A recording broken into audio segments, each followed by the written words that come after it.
The burgundy wine swirled in crystal glasses as laughter echoed through our dining room. I watched from the kitchen doorway, arranging dessert plates with deliberate precision, while my husband Marcus held court at the head of our mahogany table. Financial literacy? Marcus gestured expansively with his wine glass, his voice carrying that particular tone of condescension I'd grown to recognize over our 6 years of marriage. Some people just don't have the mind for numbers. Take my wife, for instance. Before we jump back in, tell us where you're tuning in from, and if this story touches you, make sure you're subscribed, because tomorrow, I've saved something extra special for you. I paused, the silver dessert fork perfectly aligned with the knife on the porcelain plate. My fingers didn't tremble. They never did anymore. Years of maintaining composure in boardrooms filled with hostile stakeholders had trained me well. Marcus, don't, came a half-hearted protest from Jennifer, his colleague's wife, but her smile suggested she wanted to hear more. No, no, it's fine, Marcus continued, warming to his subject. Sophia's wonderful at other things: interior design, planning dinner parties, keeping the house beautiful. But numbers? Balance sheets? He laughed, that booming sound that had once charmed me at a gallery opening 7 years ago. She can't even read a balance sheet. Asked me last week what EBITDA stood for. The men around the table, 4 senior managers from Hartwell Industries, Marcus's company, chuckled knowingly. Their wives offered sympathetic looks in my direction, the kind reserved for someone who couldn't possibly understand the complex world of corporate finance. If only they knew. I'd asked Marcus about EBITDA last week deliberately, testing a theory that had been forming for months. His explanation had been condescending, oversimplified, and critically wrong. He'd confused EBITDA with EBIT, a mistake no genuine finance professional would make.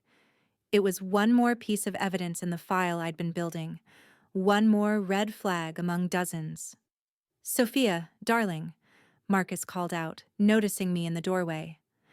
We're ready for dessert whenever you are, though don't worry if you can't divide the tart into equal portions. Math was never your strong suit. More laughter. I smiled, the practiced expression I'd perfected over countless dinner parties just like this one. Of course, dear. I'll do my best not to give anyone an unfair share. The irony was exquisite. Tomorrow morning, I would be sitting in the executive boardroom of Morrison & Chen, the largest auditing firm in the Northeast, reviewing the preliminary findings of Hartwell Industries' annual audit. As Chief Financial Officer of Morrison & Chen, I would be the one determining whether Marcus's division had committed the financial irregularities our forensic team had flagged 3 weeks ago.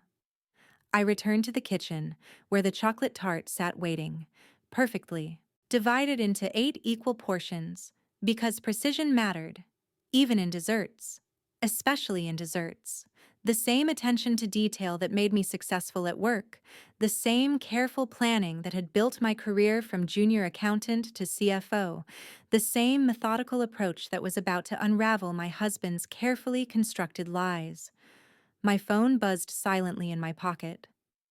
A message from David Chen, my business partner and co-founder of Morrison & Chen. New developments in the Hartwell case.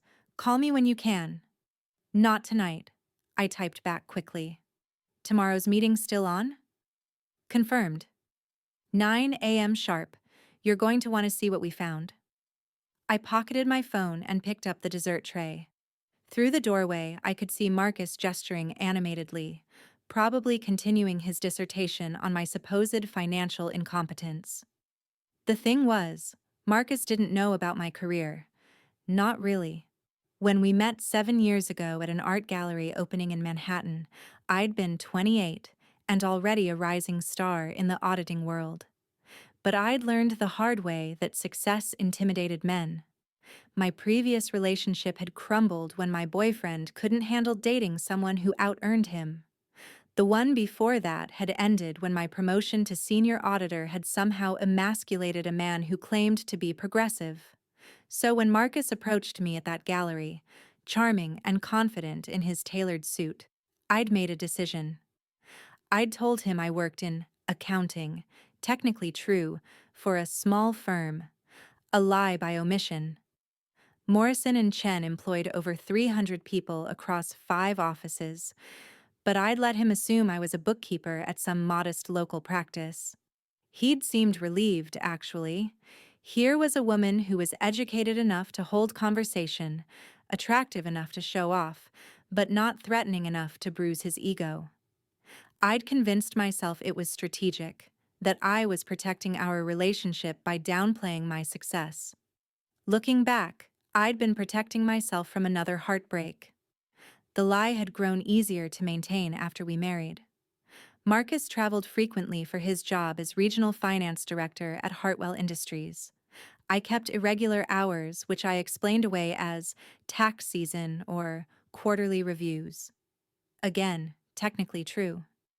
We maintained separate bank accounts, which he'd suggested, ironically enough, to keep things simple. I'd paid for our house, this beautiful 4-bedroom colonial in Westchester, through a trust I'd established years ago. Marcus believed it was inherited money from a grandmother, and I'd never corrected him. The car I drove, a modest Honda, I'd purchased myself. His BMW, the designer watches, the golf club membership, all paid from his Hartwell salary, which I knew to the dollar because Hartwell Industries had been our client for 3 years. Sophia! Marcus's voice pulled me back to the present. The dessert? Coming, darling. I entered the dining room with the tray, serving, each guest with the same gracious smile I'd worn all evening. Marcus's colleagues, Robert, the operations manager, Chen Wei, head of IT, Thomas, VP of sales, and Gregory, the compliance officer, nodded their thanks. Their wives, Jennifer, Lisa, May, and Patricia, offered sympathetic smiles, bonding over their shared perception of me as the helpless housefrau. "This looks delicious, Sophia," Patricia said kindly. "You're so talented in the kitchen." "Thank you," I replied, taking my seat at the opposite end of the table from Marcus. "It's the least I can do, since Marcus works so hard." Marcus preened. 60-hour weeks lately, the audit's coming up, and we need everything perfect. Though I doubt Sophia understands what that means. Audits and compliance and all that boring number stuff. "It must be stressful," I said softly, cutting into my tart with surgical precision. "Will the audit be difficult?" "Not if you know what you're doing," Marcus said confidently. "It's all about knowing which numbers matter and which are just noise. The auditors, they'll come in with their checklists and their procedures, but they don't understand the real business. They're glorified accountants, really." I took a bite of chocolate tart, savoring both the rich flavor and the irony. Morrison and Chen wasn't just any auditing firm. We'd built our reputation on forensic accuracy, on finding the discrepancies that other firms missed. We employed former FBI financial analysts, data scientists, and some of the best forensic accountants in the country. We didn't miss things, and we definitely didn't miss the pattern of irregularities in Hartwell's Northeastern Division, the division Marcus oversaw. "I'm sure they're very thorough," I offered mildly. Preparing and narrating this story took us a lot of time, so if you are enjoying it, like this video, it means a lot to us. Now back to the story. "Please," Marcus scoffed. "Last year's auditors spent 3 weeks going through everything and found nothing." "Because there's nothing to find. We run a tight ship." Robert raised his glass. "To Marcus and his tight ship. May the auditors find exactly what we want them to find. A perfectly clean operation." They all drank to that. I raised my glass of sparkling water. I never drank alcohol at these dinners, needed to keep my mind sharp, and smiled along with them. What Marcus didn't know was that last year's auditors had been from a firm that Hartwell's CEO had specifically chosen for their let's call it flexible interpretation of accounting standards. That firm had missed obvious red flags because they'd been paid to miss them. But Hartwell had a new CEO now, brought in 3 months ago after a shareholder revolt. And the new CEO had hired Morrison and Chen specifically because we didn't miss things. We didn't negotiate on ethics. We didn't look the other way. And we'd already found something very interesting in Marcus's division. So what exactly do these auditors look for? Lisa asked, genuine curiosity in her voice. She was younger than the rest of us, recently married to Chen Wei. Marcus leaned back in his chair, assuming his teaching posture. Well, it's complicated, but essentially they check if the books balance. Revenue versus expenses, assets versus liabilities, that sort of thing. Making sure we're not hiding losses or inflating profits. I bit my tongue. His explanation was so oversimplified it bordered on wrong. A proper financial audit examined internal controls, tested transactions for accuracy and authorization, verified asset existence, checked for fraud indicators, assessed going concern issues, evaluated revenue recognition policies, and about 50 other critical factors.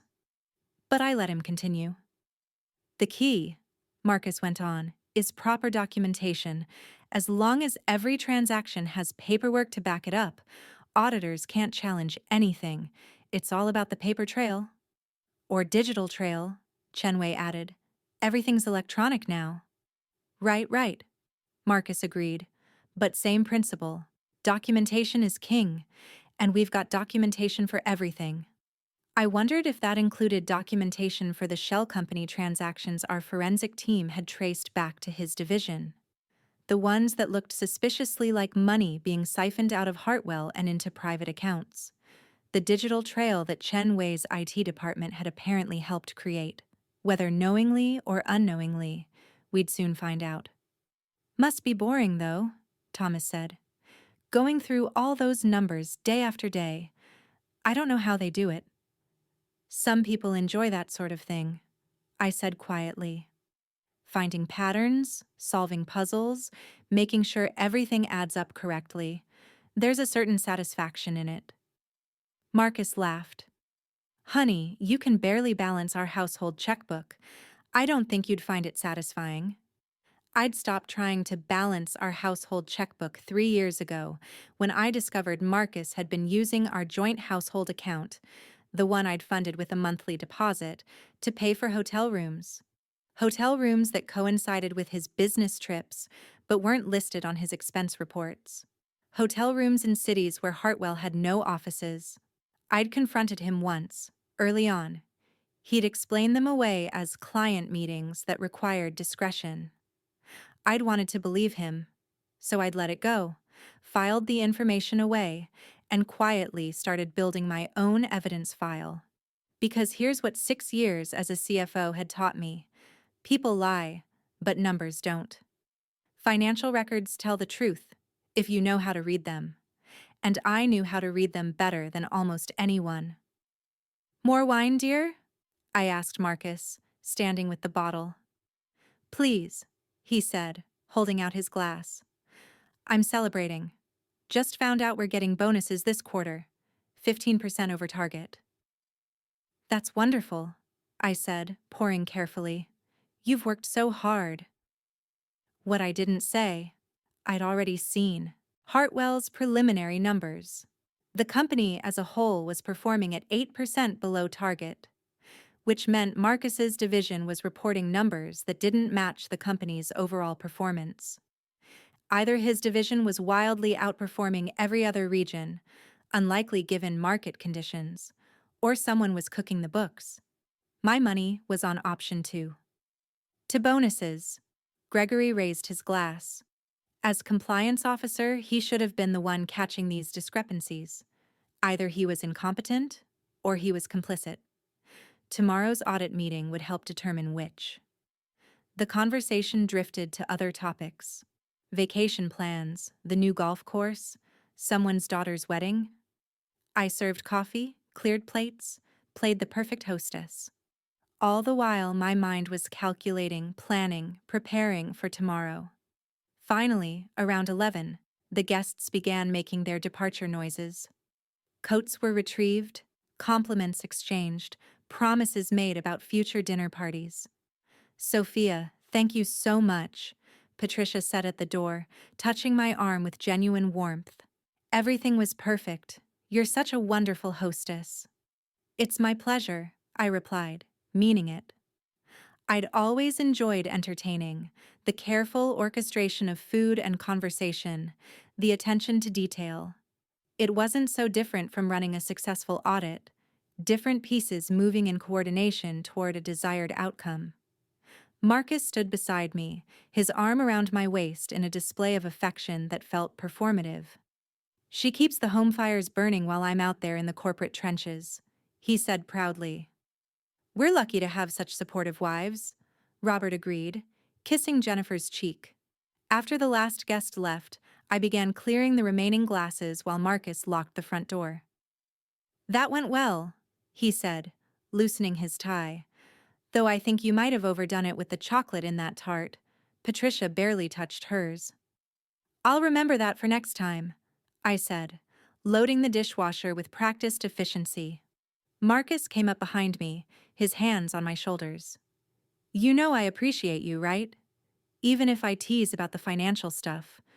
You're good at what you do, keeping our home beautiful, making these evenings happen. Not everyone has a head for business, and that's okay." I turned to face him, studying the man I'd married 6 years ago. He was still handsome at 42, his dark hair just beginning to silver at the temples in a way that made him look distinguished rather than old. His smile was the same one that had charmed me at that gallery opening. But now I saw the calculation behind it, the way he'd crafted himself into exactly what he thought would succeed. "Thank you, Marcus," I said. "That means a lot." He kissed my forehead. "I've got an early meeting tomorrow. That audit prep I mentioned.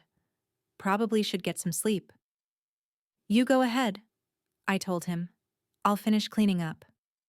He headed upstairs, and I heard the his bedroom door close a few minutes later. I continued cleaning, wiping down counters, putting away the last of the dessert, my movements automatic while my mind worked through tomorrow's agenda. When everything was spotless, I walked through the dark house to my study, a small room off the kitchen that Marcus thought I used for crafts and hobbies. I locked the door behind me and pulled aside the decorative curtain hiding the wall safe, entering the combination with muscle memory. Inside were 3 folders. The first contained my actual financial records, tax returns showing my income as CFO, a salary that dwarfed Marcus's by a factor of 3.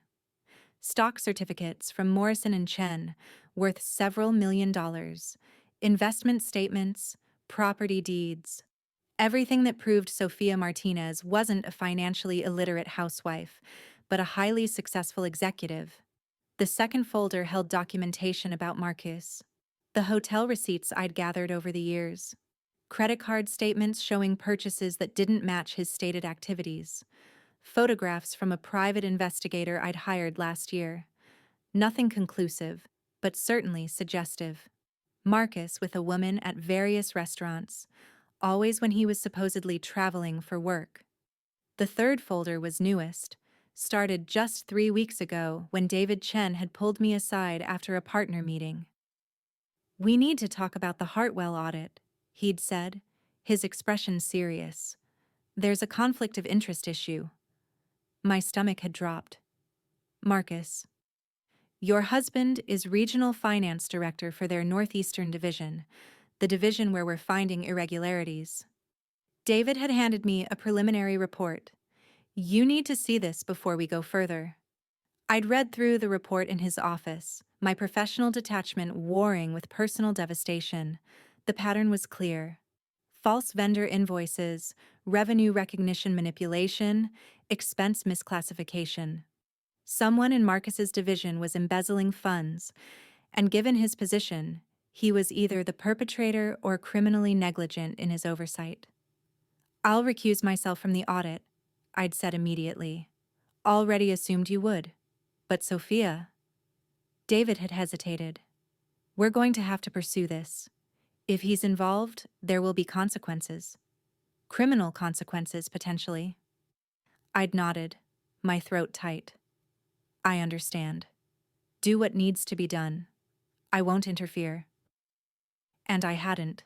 For 3 weeks, I'd maintained the charade at home, while Morrison and Chen's forensic team dug deeper into Hartwell's books. I'd played the dutiful wife at dinner parties while my company built a case that might send my husband to prison. Now, sitting in my study at midnight, I opened the third folder and reviewed the latest findings David had sent earlier today. The evidence was damning. Shell companies registered to addresses that didn't exist. Invoices for services never rendered. Money flowing out of Hartwell and into accounts that traced back, with enough digging, to entities Marcus controlled. He wasn't just committing fraud, he was doing it sloppily, arrogantly, assuming he was smart enough to avoid detection. The same arrogance that let him mock my financial intelligence while committing crimes a first-year forensic accountant could spot. My phone buzzed. A text from David. Can't sleep either. This is going to be ugly tomorrow. I know, I typed back. But it's necessary. How are you holding up? I considered the question. How was I holding up? My husband had lied to me, stolen from his company, mocked me publicly, and quite possibly cheated on me. Tomorrow, I would sit in a meeting where my firm would present evidence that would destroy his career and possibly his freedom. I'm fine, I responded. See you at 9 a.m. But I wasn't fine. I was angry, hurt, disappointed. And beneath all of that, there was a cold, professional satisfaction in knowing that Marcus's arrogance would be his downfall. He'd underestimated the glorified accountants he'd mocked at dinner. He'd underestimated his wife. That was going to cost him everything. I locked the folders back in the safe and headed upstairs. Marcus was already asleep, snoring softly in our king-size bed. I changed quietly in the bathroom, studying my reflection in the mirror. At 35, I still looked young, but there were lines around my eyes that hadn't been there when we married. Stress lines, worry lines. Tomorrow, I would put on my armor, the tailored Armani suit I kept at the office, the Louboutin heels, the understated jewelry that whispered wealth without shouting it. I would be CFO Martinez, not Sophia the housewife, and Marcus would finally see the woman he'd married. I slipped into bed beside my husband, careful not to wake him. In the darkness, I could hear his breathing, steady and peaceful. He had no idea what was coming. No idea that his carefully constructed world was about to collapse. Some people just don't have a mind for numbers, he'd said. Tomorrow, he would learn exactly how wrong he was. The alarm went off at 6 a.m. I silenced it quickly, but Marcus was already awake, reaching for his phone. Big day, he muttered, scrolling through emails. Auditors arrive at 10. Need to make sure everyone's ready. I'm sure you'll do fine, I said, heading to the bathroom. You said yourself, the books are clean. They are, but still, auditors make people nervous. Need to keep everyone calm, focused. I showered and dressed in my usual home attire, jeans and a casual blouse. The transformation would come later, at the office. Marcus barely glanced at me as he knotted his tie, too focused on his phone. Might be late tonight, he said. These audit kickoff meetings always run long. Don't wait dinner for me. Of course not. I headed downstairs to make coffee, going through the morning routine we'd established over 6 years. Coffee for Marcus. Black, no sugar. Green tea for me. Toast with butter for him. Yogurt and fruit for me. We ate in companionable silence, Marcus absorbed in the financial news on his tablet, me mentally reviewing the audit findings one more time. The evidence was solid. We had documentation, Digital trails, testimony from whistleblowers within Hartwell. It was airtight. You seem distracted, Marcus observed, looking up from his tablet. I smiled. Just thinking about my day. I have an important meeting this morning. With your little accounting firm? He said it affectionately, the way you'd talk about a child's lemonade stand. Don't let them work you too hard, honey. It's not like you're saving lives or anything. No, I agreed softly. Just checking numbers. He finished his coffee and stood, grabbing his briefcase. See you tonight, or tomorrow morning, depending on how this goes. He kissed my cheek and left, the BMW's engine purring to life in the driveway. I watched from the window as he drove away, his shoulders straight, his confidence unshaken. In 3 hours, that confidence would be shattered. I cleaned up breakfast quickly, then headed to my own car.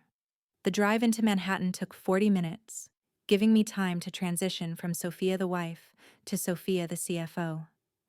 By the time I pulled into Morrison and Chen's underground parking garage, I'd mentally reviewed every detail of the Hartwell case. The executive elevator took me directly to the top floor.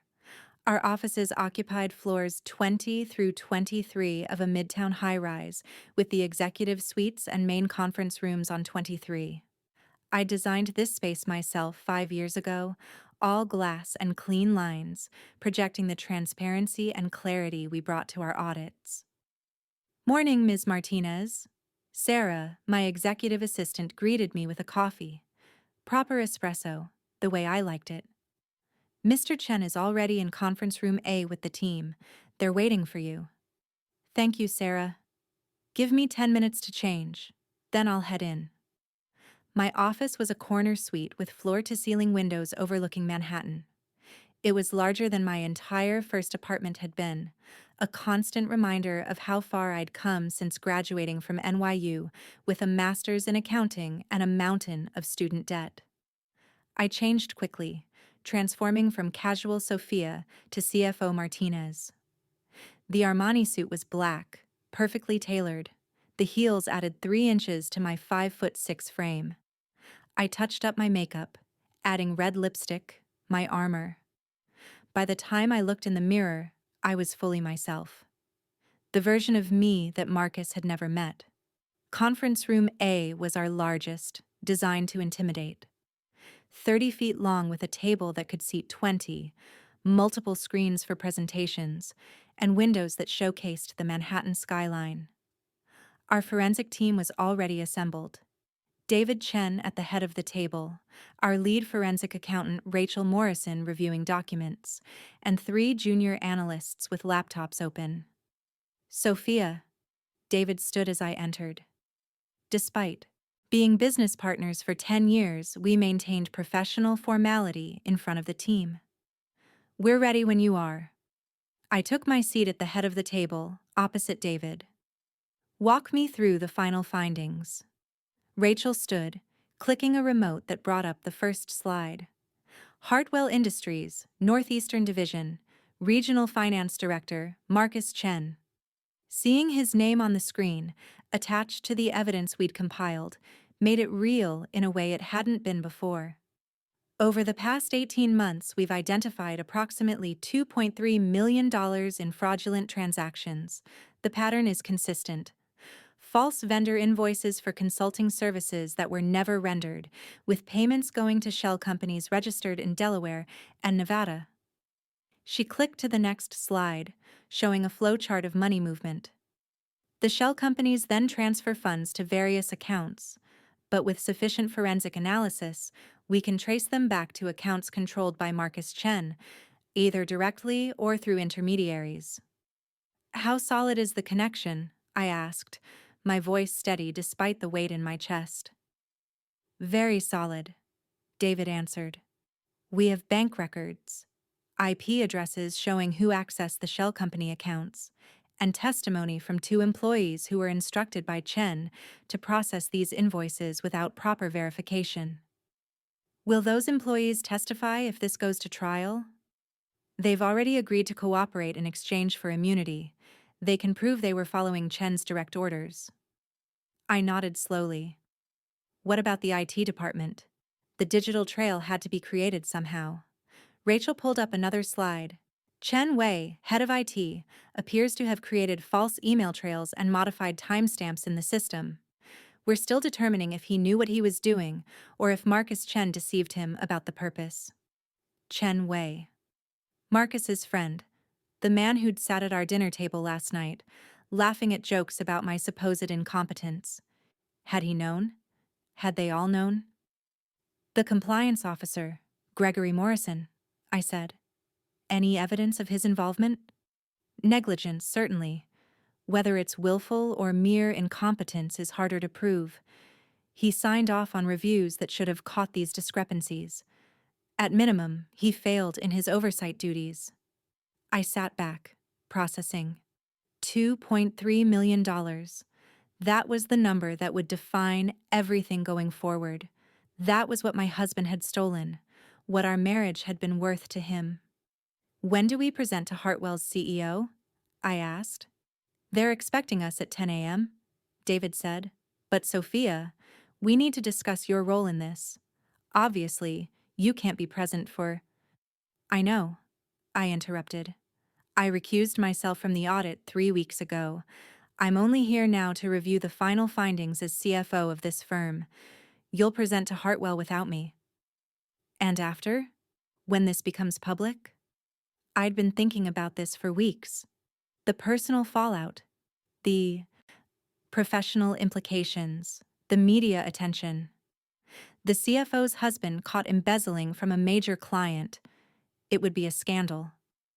We follow protocol, I said firmly. We present our findings to Hartwell's CEO and board. We recommend they involve law enforcement. We cooperate fully with any investigation, and we maintain absolute confidentiality about our clients' affairs, as we always do. The press will figure out the connection eventually, Rachel said gently. Let them. We've done nothing wrong. We conducted an audit, found fraud, and reported it. The fact that the perpetrator is married to me is unfortunate, but it doesn't change our ethical obligations. David studied me across the table. You're sure about this? We could potentially find a way to... No. My voice was sharp. We don't compromise our ethics. Not for anyone, not even for me. If we start making exceptions, we're no better than the fraudsters we're supposed to catch. There was a moment of silence, then David nodded. You're right. Of course you're right. Good. I stood, signaling the meeting was ending. Present the findings to Hartwell at 10. I want a full report on their response by end of day. Rachel, make sure every piece of evidence is documented and backed up. If this goes to trial, our work needs to be bulletproof. It will be, Rachel assured me. I returned to my office, closing the door behind me. Through the windows, I could see the city spread out below, millions of people going about their lives, unaware that mine was about to change irrevocably. My phone buzzed, a text from Marcus. Auditors are here early. Arrogant bunch. This is going to be a long day. I stared at the message, then typed back. Good luck. What else could I say? I know you're a criminal. My firm is about to destroy you. Every lie you've told me is about to be exposed. Instead, I sent him luck. Because he was going to need it. The morning crawled by. I tried to focus on other work. We had 15 active audits besides Hartwell, but my mind kept drifting. At 9:45, I watched from my office as David and Rachel left for Hartwell's offices, carrying the evidence that would end my husband's career. Sarah brought me lunch at noon, but I barely touched it. At 2 p.m., my phone rang. David. It's done, he said. Hartwell's CEO and general counsel have reviewed our findings. They're involving law enforcement, FBI White-Collar Crime Division. Marcus Chen and Gregory Morrison have been placed on administrative leave pending investigation. Chen Wei is being questioned but hasn't been suspended yet. I closed my eyes. How did Marcus react? He denied everything initially, called it a misunderstanding, said he could explain the discrepancies. Then we showed him the bank records, the testimony from his subordinates, the digital trail.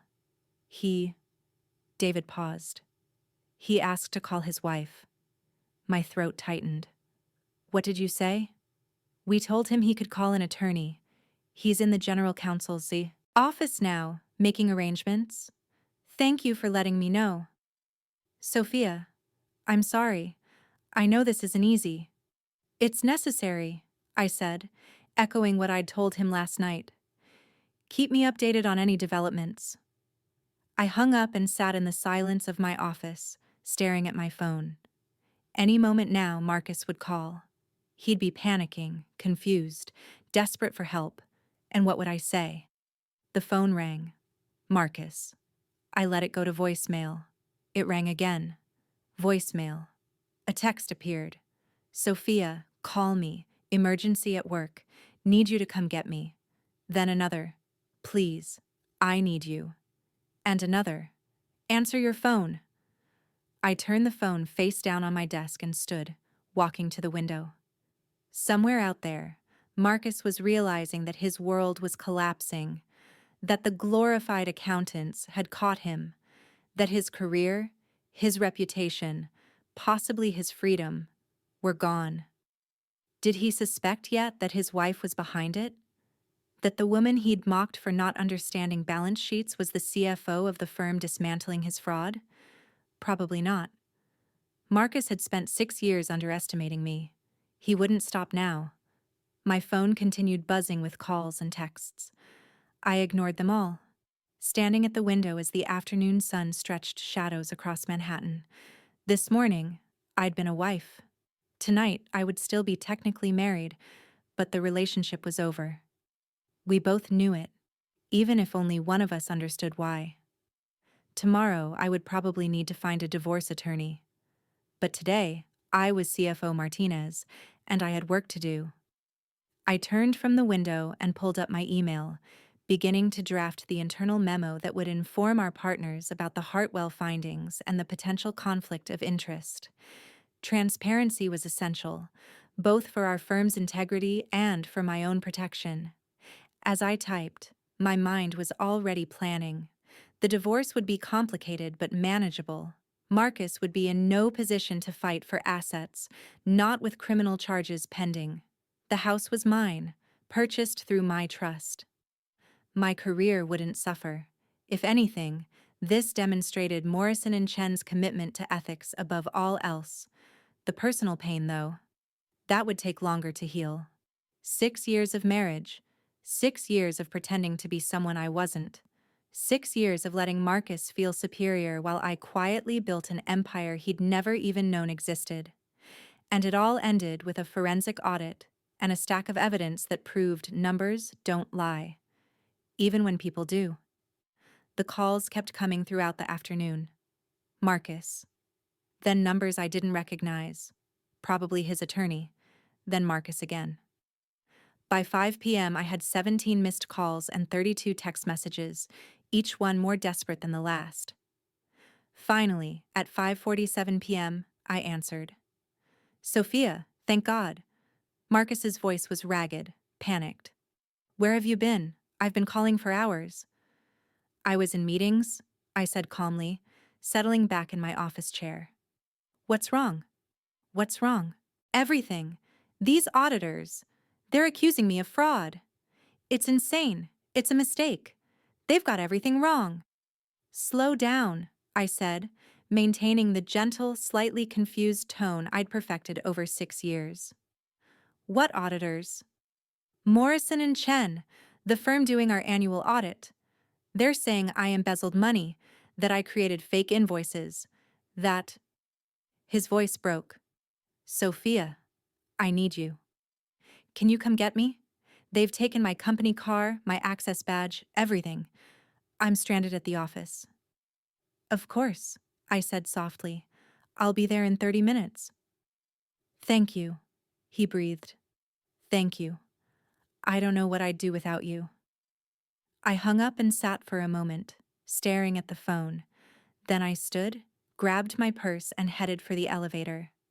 Sarah looked up as I passed her desk. Heading out, Ms. Martinez? Yes. I'll be working remotely tomorrow. Cancel my morning appointments. Of course. Is everything all right? I paused at the elevator. Everything's fine, Sarah. Just some personal matters to attend to. The drive to Hartwell Industries took 25 minutes in rush hour traffic. Their offices were in a glass tower in Stamford, Connecticut. Impressive from the outside, but I knew the books well enough to know the company was leveraged to the hilt. One major scandal could tank their stock price. This qualified as a major scandal. I parked in the visitor lot and walked through the lobby, still wearing my Armani suit and Louboutins. The security guard barely glanced at me as I signed in, asking for Marcus Chen. He's waiting in the main lobby, ma'am. They escorted him out of the building about an hour ago. Thank you. I found Marcus sitting on a bench near the front entrance, his head in his hands. His tie was loosened, his hair disheveled, a sharp contrast to the confident man who'd held court at our dinner table last night. A cardboard box sat beside him, the cliché of corporate termination. Marcus, I said softly. He looked up, and I saw real fear in his eyes. Sophia. He stood, reaching for me, and I let him embrace me. Over his shoulder, I could see his reflection in the glass doors. A man who'd just lost everything. Let's go home, I said. He grabbed his box, and we walked to my car in silence. He slumped in the passenger seat as I drove, staring out the window. It's all wrong, he said finally. Everything they're saying. I didn't do any of it. Tell me what happened, I said, keeping my eyes on the road. These auditors, they showed up this morning. Morrison and Chen, supposedly the best in the business, very thorough. I wasn't worried. Our books are clean. But then, he rubbed his face. They had all these allegations. Fake invoices, shell companies, money transfers. They're saying I stole over $2 million. Did you? The question hung in the air. Marcus turned to look at me, shocked. What? No, of course not. How can you even ask that? Because they're professionals, Marcus. Auditors don't make accusations like that without evidence. The evidence is wrong. It's been fabricated or misinterpreted or... He stopped, shaking his head. I can't believe you're not supporting me here. I am supporting you. I came to get you, didn't I? But Marcus, if they have evidence, you need to take this seriously. Have you called a lawyer? Yes. Criminal defense attorney. He's reviewing everything tonight. Marcus's voice cracked. Criminal, Sophia? They're talking about pressing charges. The FBI might get involved. I could go to prison. We pulled into our driveway. The house looked the same as it had this morning, but everything had changed. We sat in the car for a moment, neither of us moving. I need you to believe me, Marcus said quietly. I didn't do this. I'm being framed. By who? I don't know. Maybe competitors, maybe someone at Hartwell who wants my job. Maybe the auditors themselves made mistakes. He turned to face me fully. Sophia, you know me. You know I wouldn't do something like this. Did I? I'd thought I knew him 6 years ago when we married. Thought he was kind, supportive, genuine. But the man who mocked me at dinner parties, who kept hotel receipts from cities where he had no business, who'd spent our entire marriage underestimating me. Did I really know him at all? Let's go inside, I said. We walked through the front door, and Marcus headed straight for the liquor cabinet, pouring himself 3 fingers of whiskey. I set my purse on the kitchen counter, watching him. The worst part, he said, downing half the glass, is that these people at Morrison and Chen were so smug about it, like they enjoyed destroying me. The CFO, Martinez, I never met her. She wasn't even at the presentation. But her second in command, David Chen, he practically smiled when he showed me the evidence. My heart rate quickened. Martinez? That's the CFO's name? Yeah. Sophia Martinez. Supposedly some hotshot who built the firm from nothing. Why? I set my purse down carefully. Marcus, we need to talk. I know. The lawyer said I shouldn't discuss the case with anyone, but you're my wife. You need to know what's... No, I interrupted. We need to talk about something else. About who I really am. He looked at me, confused. What are you talking about? I walked to my study, unlocked the door, and retrieved the first folder from my safe. When I returned to the kitchen, Marcus was refilling his glass. Marcus, I said, setting the folder on the counter between us. My name is Sophia Martinez. I am the CFO of Morrison & Chen. I'm the one who ordered the audit that found your fraud. He stared at me. Then he laughed, a short, disbelieving sound. What? No, you work for some small accounting firm. You can barely understand a tax return. That's what I let you believe. I opened the folder, spreading documents across the counter. These are my tax returns for the past 6 years. As you can see, my income as CFO of Morrison & Chen ranges from $800,000 to $1.2 million annually, depending on bonuses and stock options. Marcus picked up one of the returns, his hands shaking slightly. This can't be real. It's very real. I'm also a founding partner of the firm, which means I own 40% of the company. My net worth is approximately $8.3 million. I pulled out another document. This is the deed to our house. I purchased it through a trust fund I established with my earnings. You've been living in my house for 6 years. His face had gone pale. You're lying. This is some kind of sick joke. No joke. Here's my business card. I pulled one from my wallet and slid it across the counter. Embossed lettering, Sophia Martinez, CFO, Morrison & Chen. Marcus looked at the card, then at me, then back at the document spread across the counter. I could see his mind working, trying to reconcile the woman standing before him with the helpless wife he thought he knew. Why? He asked finally. Why would you lie about this for 6 years? Because I learned that successful women intimidate men. My previous relationships all ended when my partners couldn't handle my success. So when I met you, I decided to try something different. I downplayed my career, let you think I was just a bookkeeper at a small firm. I wanted to see if you'd love me for who I was, not what I could provide.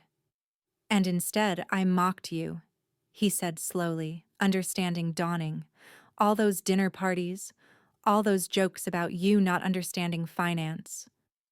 While I was actually running one of the most successful auditing firms in the Northeast? Yes. He sank into a chair, the whiskey glass forgotten. So this whole thing, the audit, the allegations, you orchestrated this to get revenge on me? No, I said firmly. I recused myself from your audit the moment I learned Hartwell was our client. I've had no involvement in the investigation. My team conducted a standard forensic audit and found evidence of fraud. The fact that you're the perpetrator is unfortunate, but it doesn't change what you did. What I allegedly did, he corrected. Because I didn't do it, Sophia. Someone set me up. I pulled out my phone and opened the file David had sent me. These are copies of emails you sent to subordinates, instructing them to process invoices without proper verification. Your IP address, sent from your work computer. Those could be faked. These are bank records showing wire transfers from Hartwell to shell companies you control. We traced the incorporation documents back to you. Circumstantial. We have 2 employees willing to testify that you directly ordered them to bypass normal approval processes. They're cooperating with investigators in exchange for immunity. Marcus's face hardened. You're actually trying to convince me you believe I'm guilty. I know you're guilty, Marcus. I've seen the evidence. It's comprehensive, documented, and it will hold up in court. He stood abruptly, the chair scraping against the floor. My own wife. Working to send me to prison. Your own actions are sending you to prison. I'm just doing my job. Your job? His voice rose. Your job was to be my wife, to support me, not to run some secret business empire and use it to destroy me. I am supporting you, I said calmly. I'm telling you the truth. You committed fraud. You stole $2.3 million from your employer, and now you need to accept responsibility for what you've done. I didn't do it. He slammed his glass down on the counter and it shattered. Whiskey and glass shards spread across the granite. Why won't you believe me? Because numbers don't lie, Marcus. People lie. You've been lying to me for years. About the hotel rooms, about the business trips, about everything. But the financial records? Those tell the truth.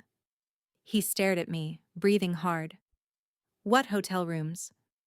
I pulled out the second folder. These hotel rooms, the ones you've been visiting on your business trips, the ones that don't show up on your expense reports because they weren't for business. I spread the receipts across the counter next to the broken glass. Marcus looked at them, and something in his expression shifted. Guilt, finally. So you knew, he said quietly. I've known for 3 years. I hired a private investigator. I have photographs of you with at least 2 different women. I have credit card statements showing jewelry purchases that I never received. I have all of it, Marcus. He slumped back into the chair. Why didn't you say anything? Because I wanted to believe there was an explanation. Because I still loved you, or thought I did. Because ending a marriage is hard, even when you know it's over. I began gathering the documents, returning them to the folders. But mostly, I didn't say anything because I was waiting to see if you'd confess, if you'd come to me on your own and tell me the truth. And I never did. No, you never did. We sat in silence for a long moment. Outside, the sun was setting, casting long shadows through the kitchen windows. So what happens now? Marcus asked. Now, you'll be charged with embezzlement and fraud. You'll go to trial and you'll probably be convicted because the evidence is overwhelming. You'll serve time in federal prison, probably 3 to 5 years, depending on your lawyer's negotiating skills, and we'll get divorced. Just like that. 6 years of marriage over? Marcus, our marriage ended years ago. We've just been going through the motions. I pulled out my phone. I'll sleep in the guest room tonight. Tomorrow, I want you to find somewhere else to stay. My attorney will be in touch about divorce proceedings. Your attorney, he repeated bitterly. Of course you already have an attorney. Probably had one lined up for months, just waiting for the right moment to destroy me. I contacted her this afternoon, actually, after your company called the FBI. I stood, folders in hand. For what it's worth, Marcus, I didn't want this. I wanted a real marriage with someone who loved and respected me, but you wanted a trophy wife, someone you could show off while feeling superior to. You wanted someone weak enough to make you feel strong. That's not true, isn't it? Every dinner party, every gathering, you made sure everyone knew I was the pretty but dim wife who couldn't understand your important work. You built your ego on my manufactured incompetence. I moved toward my study. The irony is, if you'd just treated me as an equal, if you'd been honest and faithful, none of this would be happening. I would never have looked into your finances. I would never have known about the fraud. So this is my fault? He laughed harshly. I'm the bad guy because I didn't realize my wife was lying to me about her entire life? You're the bad guy because you committed crimes, Marcus. My career, my identity, those were mine to share or not. But stealing from your company, that's on you. I walked to my study, locked the folders away, and stood for a moment in the quiet room. My hands were shaking now, the adrenaline finally catching up. I'd done it. I'd told him the truth. And instead of the satisfaction I'd imagined, I felt only a deep, hollow sadness. 6 years. 6 years of building a life with someone who'd never really seen me. 6 years of pretending to be less than I was. 6 years wasted. When I emerged from the study, Marcus was still sitting at the kitchen counter, staring at the broken glass. "I did love you," he said quietly, not looking at me. "In the beginning, before everything got so complicated." "I loved you too," I admitted. "Or I loved who I thought you were." "Guess we both married strangers." "I guess we did." I left him there and went upstairs, locking myself in the guest bedroom.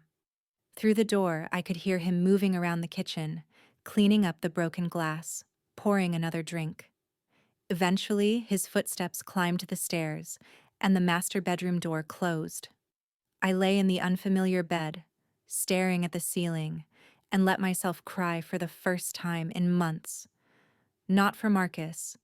He'd made his choices and would face the consequences. But for the marriage I'd wanted, the partnership I'd hoped for, the future I'd imagined that would never exist. Tomorrow, everything would change. But tonight, I grieved. 3 months later, I sat in my office at Morrison and Chen, reviewing quarterly reports. Through the windows, spring had arrived in Manhattan, bringing green to the parks and warmth to the air. My phone buzzed. A text from my attorney. "Divorce finalized. Papers signed. You're officially free." I stared at the message for a long moment, then typed back, "Thank you." Marcus had pled guilty to embezzlement and fraud 6 weeks ago, part of a deal that got him 4 years in federal prison instead of the 8 he'd been facing. His attorney had tried to use our relationship as leverage, suggesting I'd had a vendetta, but the evidence was too solid. The judge had been unmoved. I hadn't attended the sentencing. There was nothing left to say. The house was quiet now, just me and the echoes of a failed marriage. I'd redecorated the master bedroom, turning it into a true sanctuary. The guest room became a home office. Slowly, I was reclaiming the space, making it mine. "Ms. Martinez?" Sarah poked her head into my office. "The partners' meeting starts in 5 minutes." "Thank you. I'll be right there." I gathered my materials and headed to the conference room, where David and the other senior partners were already assembling. We had business to discuss: new clients, expansion plans, the usual quarterly agenda. "Before we start," David said once everyone was seated, "I want to address the Hartwell situation. As you all know, the case received significant media attention due to Sophia's relationship with the defendant. I want to confirm that our handling of this audit has been thoroughly reviewed by external counsel, and our procedures were beyond reproach. Sophia's recusal was immediate and complete. The investigation was conducted with absolute integrity." Nods around the table. Everyone had been supportive, professional. If anything, the scandal had enhanced Morrison and Chen's reputation. We'd proven we couldn't be influenced, not even by personal relationships. "Thank you, David," I said. "I appreciate the team's support during a difficult time, and I'm pleased to report that we've signed 3 new major clients in the past month, all citing our Hartwell work as evidence of our commitment to ethical auditing." "Speaking of new clients," Rachel chimed in, "I've been contacted by a Fortune 500 company looking for forensic audit services. They specifically requested Sophia lead the engagement." "Then Sophia will lead it," David said, smiling at me. "Assuming she's ready to take on new challenges?" I thought about it.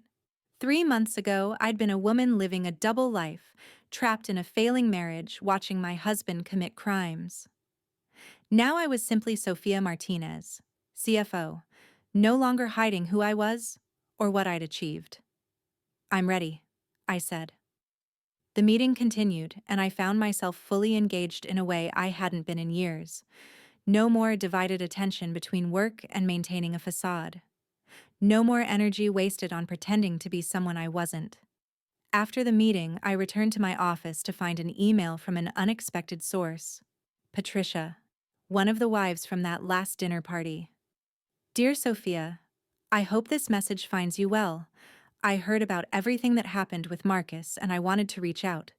Jennifer, Lisa, May, and I have been talking, and we all feel terrible about how we treated you at those dinner parties.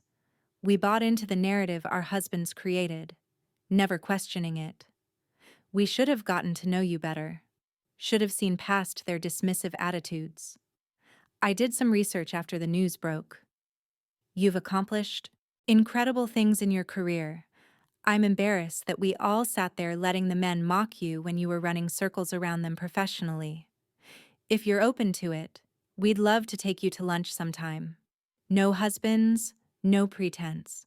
Just us, getting to know the real you. Best regards, Patricia. I read the email twice, surprised by the gesture. It would be easy to decline, to cut ties with everyone from that part of my life. But maybe that wasn't necessary.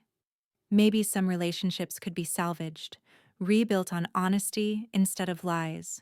Patricia, thank you for reaching out. I'd enjoy lunch with you all. How about next Tuesday? Best, Sophia. That evening, I drove home through the spring twilight, windows down, music playing. The house no longer felt like a monument to a failed marriage. It was just a house, one I'd worked hard to afford, filled with things I'd chosen. I made dinner, just for myself, something simple, and ate on the back patio, watching the sunset paint the sky in shades of orange and pink. My phone rang. Unknown number. This is Sophia. Ms. Martinez, this is Jennifer Wu from NYU School of Business. I'm reaching out because we'd love to have you speak at our annual career symposium. Your story, building Morrison and Chen, maintaining professional ethics in difficult circumstances, it's exactly the kind of real-world experience our students need to hear. I'd be honored, I said, meaning it. We discussed details, dates, topics, logistics.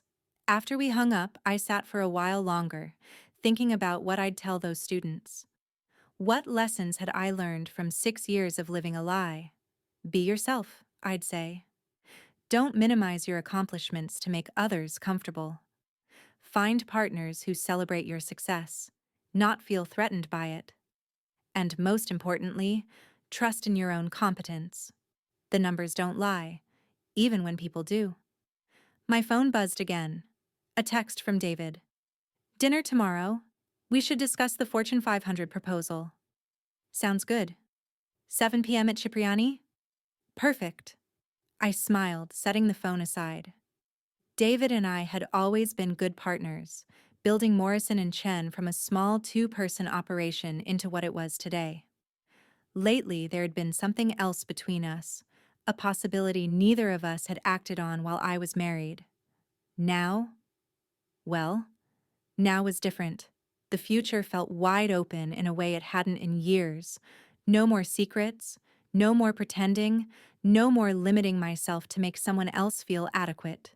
Just me, Sophia Martinez, CFO and founding partner of Morrison and Chen. A woman who'd learned the hard way that the only person you can really count on is yourself, and that sometimes the most empowering thing you can do is stop playing small. I gathered my dishes and went inside, already planning tomorrow's presentation to the Fortune 500 client. There was work to do, challenges to meet, a career to continue building.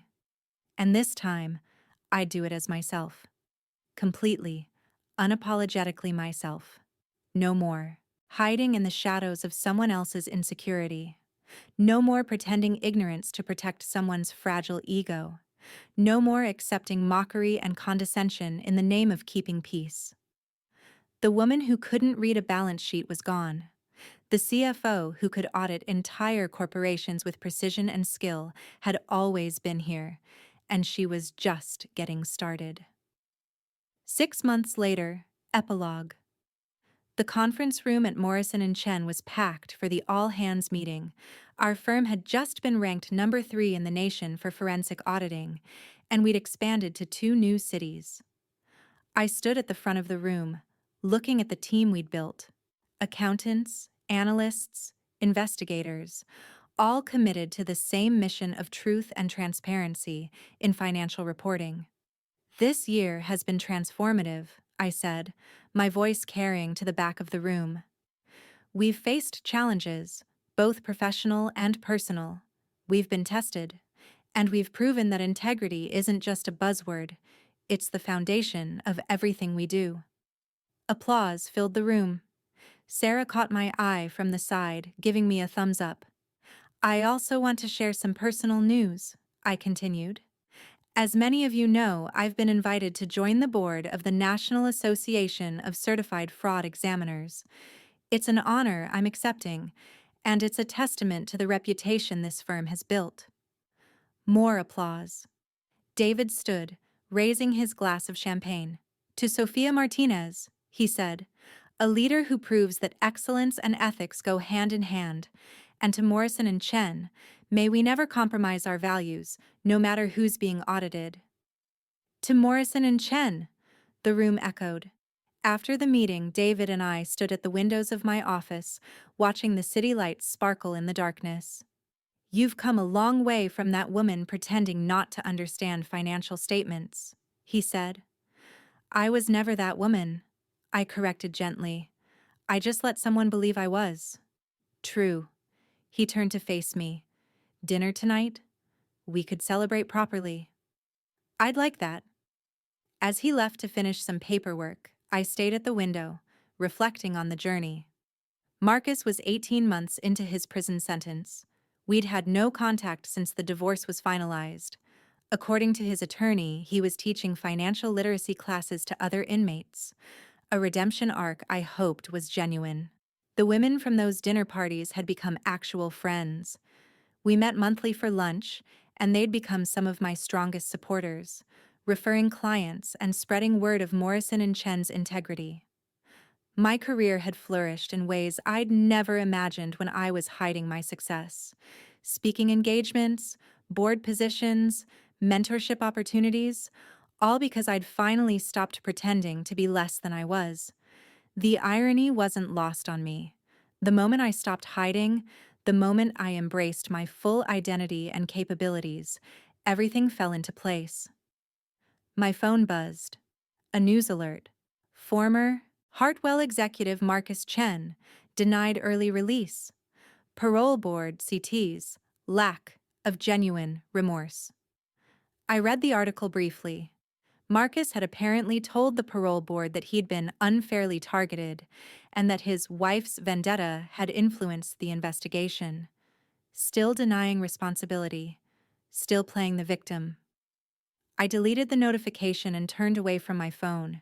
His story was no longer mine to carry. I had my own story now. One of resilience, integrity, and refusing to be diminished. One of building something meaningful and protecting it fiercely. One of learning that the right person will never ask you to be smaller, quieter, or less capable.